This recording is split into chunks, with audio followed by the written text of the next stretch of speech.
জানো তো বন্ধুরা, জীবনের অনেক কটা বছর পেরিয়ে এসেছি তো, তাই একটা কথা বারবার মনে হয়, আমাদের এই জীবনের চলার পথে অনেক বন্ধু আসে, অনেক বন্ধুর সাথে পরিচয় হয়। যখন আমরা একেবারে ছোট তখনকার বন্ধু, স্কুল জীবনের বন্ধু, কলেজ জীবনের বন্ধু, যখন আমরা সংসারী মানুষ হয়ে যাই তখনকার এক বন্ধু, কর্মজীবনের বন্ধু, বিভিন্ন স্ট্যান্ডার্ডের বিভিন্ন মাধ্যমে আমাদের বন্ধু আসে। কিন্তু বাস্তবিকভাবে সত্যিই কি সবাই বন্ধু হয়? আমার মনে হয় না।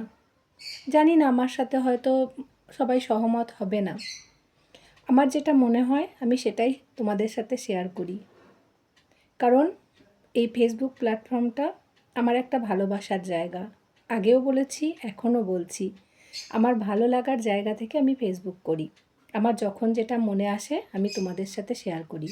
তো সেইখান থেকেই আমি বলছি, আজ মনে হচ্ছে বলে তোমাদের বললাম কথাটা, যে বাস্তবিকভাবে বন্ধু কি আমরা সত্যিই জীবনে পাই?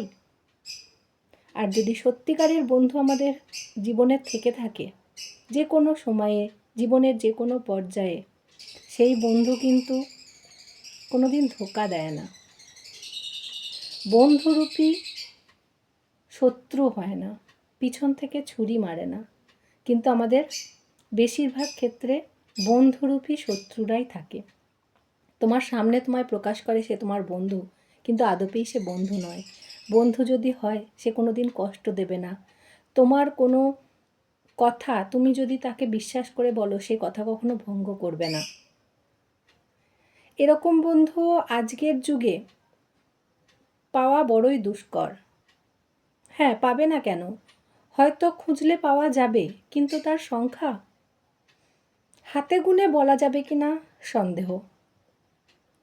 তাই বন্ধুত্ব যদি করতে হয়, বন্ধুর মতো বন্ধুত্ব করো, যেটা জীবনের শেষ দিন পর্যন্ত সেই বন্ধুত্বটা রক্ষা করা যায়।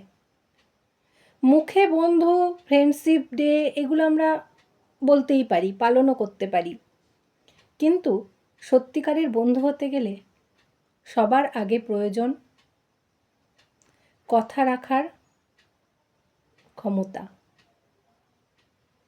বন্ধুর আপদে বিপদে পাশে থাকার ক্ষমতা, শত বাধা বিপত্তিতে সেই বন্ধুকে ছেড়ে না যাওয়ার ভরসার হাত। তাই শব্দটা ছোট্ট হলেও সেটার মান রক্ষা করা কিন্তু অনেক কঠিন। জানি না ঠিক বললাম না ভুল বললাম, তোমরা আমার সাথে সহমত হবে কি না, মনে এলো বলে দিলাম। যদি ভালো লাগে জানিও ঠিক বললাম কিনা আমি।